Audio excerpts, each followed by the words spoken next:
Miss Fairfax. Gwendolyn, upon my word.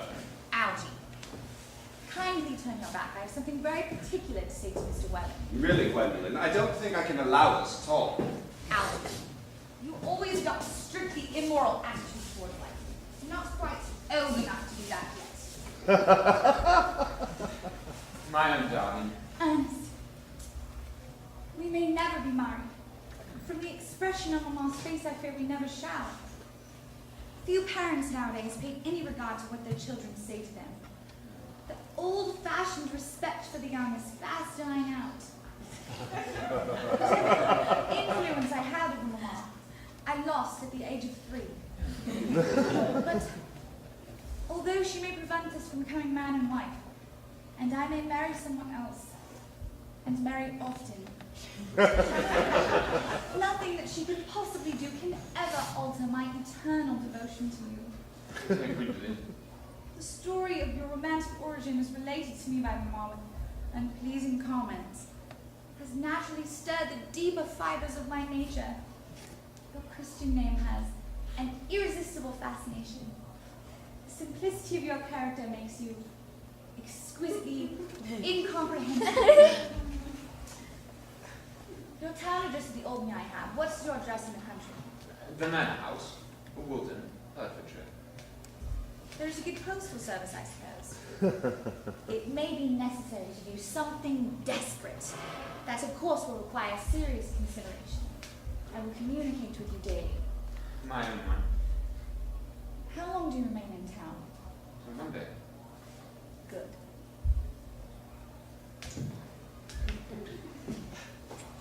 Algy, you may turn round now. Thanks, I've turned round already. You may also ring the bell. You let me see you to your parents, my own one. Certainly.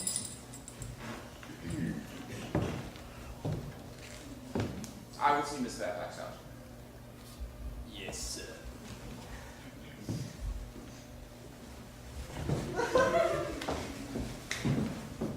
Glass of sherry, Lane. Yes, sir. 2.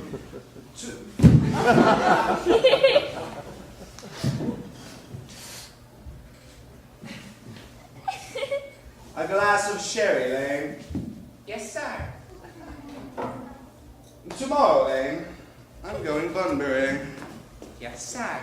I probably won't be back till Monday. You can put up my dress clothes.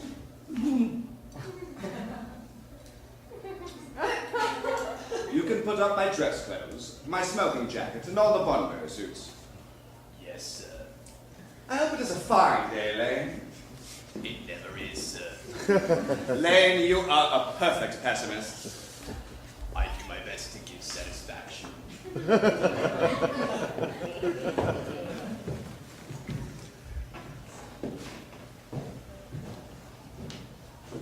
There's a sensible, intellectual girl.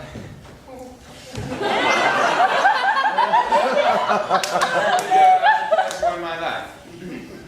Good. What on earth are you so amused at? Oh, I'm just a little anxious about poor Bunbury, that's all. If you do not take care, your friend Bunbury will get you into a serious scrape someday. I love scrapes. They are the only things that are never serious. Oh, this is nonsense. You never talk anything but nonsense. Nobody ever does. Besides, I love nonsense.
We might have a good influence over him, Miss Prism.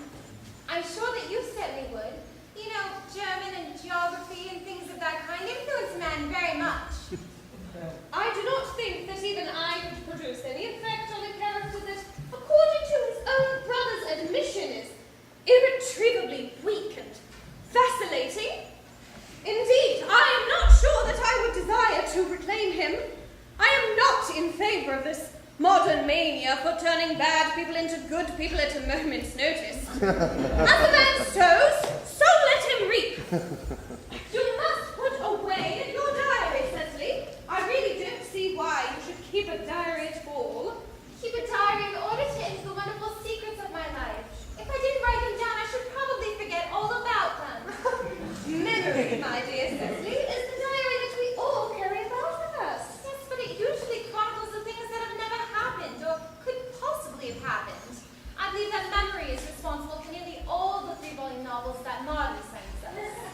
Do not speak slightingly of the 3-volume novel, Cecily.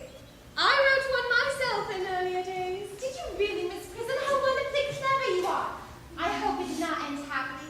I do not like novels that end happily. They depress me so much. The good ended happily, and the bad unhappily. That is what fiction means. I suppose so, but it seems very unfair. Was your novel ever published? Alas, no. The manuscript unfortunately was abandoned. I use the word in the sense of lost or mislaid to your work. Child, these speculations of wickedness. You know, the Chasuble coming down with regard. Dr. Chasuble, this is indeed a pleasure. And how are we this morning? Miss Prism, you are, I trust, well. Miss Prism has just been complaining of a slight headache. I think it would do her so much good to have a short stroll in the park with you, Dr. Chasuble. Cecily, I have not mentioned anything about a headache. No, I know that, dear Miss Prism, but I felt instinctively that you had a headache. Indeed, I was thinking about that, not about my German lessons when the rector came in.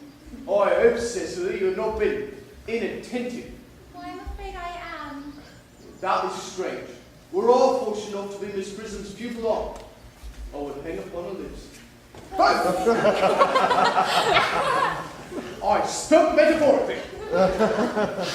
My metaphor was drawn from bees. I suppose Mr. Worthing's not returned from town yet. We do not expect him until